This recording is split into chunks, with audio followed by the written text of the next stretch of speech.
Vida de un pollo blanquecino de piel fina podría haber sido una trilogía, pero al final se ha quedado en un solo libro, mi primer libro. Todos sabemos que no es lo mismo escribir que publicar. Un escritor es alguien que escribe, y yo he escrito mucho a lo largo de mi vida, y he escrito mucho en los últimos años, así que me imagino que soy un escritor. No hay más que verme, con un sombrero, con una pipa, con un tocho. Y es que solo este libro tiene casi 900 páginas y muy bien editadas, muy bien comprimidas. Un amigo me dice que tal vez se trata de mis obras completas, y la verdad es que tal vez no llegué a publicar nada más en la vida, aunque lo que sí que voy a hacer siempre va a ser seguir escribiendo. Y es que no es lo mismo escribir que publicar, como comentaba antes. A uno le da la sensación de que se publica demasiado cuando entras a una librería o cuando ves las novedades, y al mismo tiempo siempre tienes la sensación de que el libro definitivo, el mejor libro, siempre está por escribir, y me imagino que se trata de eso, que eso es lo que todos necesitamos cuando nos ponemos a escribir un libro, pensar en que el mejor está por escribir siempre. Este es un libro de aventuras, principalmente, es un libro de aventuras en el que apenas sucede nada reseñable, pero en el que, como en todos los mejores libros de aventuras que creo que merecen la pena, lloras bastante, ríes mucho, y al final siempre se mueren los mejores. Este pollo blanquecino de piel fina se compone de 67 capítulos que corresponden exactamente con las 67 canciones que en su día compuso el Niño Gusano, un grupo de música ligera del que yo formé parte en los años 90. Cada canción es un capítulo, y cada capítulo es una canción, con su ritmo, su duración, sus recursos, sus arreglos, su melodía, su tono. Cada capítulo / canción es autoconclusivo también, por lo que podríamos decir perfectamente que estamos ante un libro de relatos, en el que puedes entrar y salir, cómo, cuándo y por donde te apetezca. También puedes leerlo todo seguido, como un libro normal, entre comillas, como si fuese una novela. Y es que Rodrigo Fresán dice que este libro es una novela, en realidad, así que como a Rodrigo Fresán no se le puede llevar la contraria en nada que tenga que ver con literatura, pues también estamos ante una novela. Pero hoy estamos aquí sobre todo para hablar de este libro y su relación con los 5 sentidos, así que vamos allá. Referido al sentido de la vista, estamos ante 900 páginas, salta a la vista. Además, hablando del sentido de la vista, pues todos sabemos que sin ojos no se puede leer, aunque cuando mejor leemos, en realidad leemos sin ojos. Yo me imagino que contar historias en realidad es eso, contarnos historias, es ver sin estar viendo, ver solo porque alguien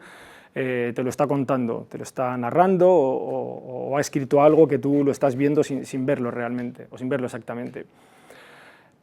También tiene que ver con el sentido del oído, y además muchísimo, porque la música acompaña a cada uno de los capítulos del libro. No me refiero solo a las canciones del grupo que entrelaza todas las historias, que es el Niño Gusano. Pues hay compuesta una lista de más de 3000 canciones que va del rock and roll de los años 50, la música clásica, música experimental, pop, rock, jazz, funk, soul, punk, tango, rancheras, salsa, son cubanos, son montunos, chacareros. Hay mucho tipo de música, y todos los grupos están apareciendo en el mismo orden, en la lista, en el mismo orden en el que están en el libro. El sentido del olfato y el del gusto los juntamos en un mismo apartado, ya que cada una de las 67 canciones / capítulos que componen el libro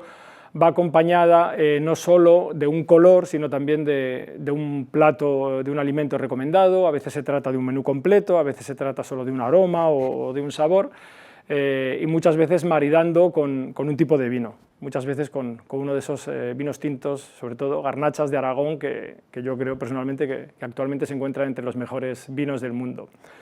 Por supuesto, no podemos olvidarnos del tacto, sobre todo el de la portada, el de la faja,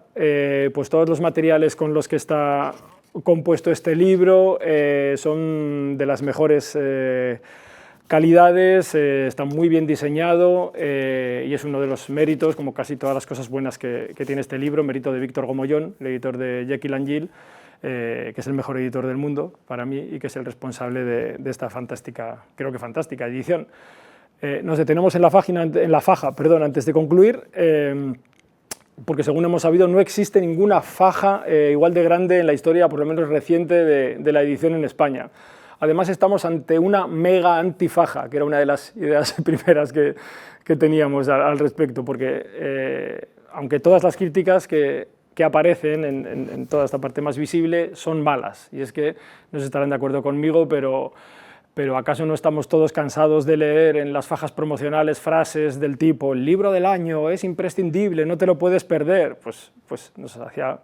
gracia, entre comillas, el que todas las críticas fuesen malas. Y son unas reseñas y unas críticas auténticas todas y que están firmadas por algunos de los más variados intelectuales actuales, como ha citado Rodrigo Fresán,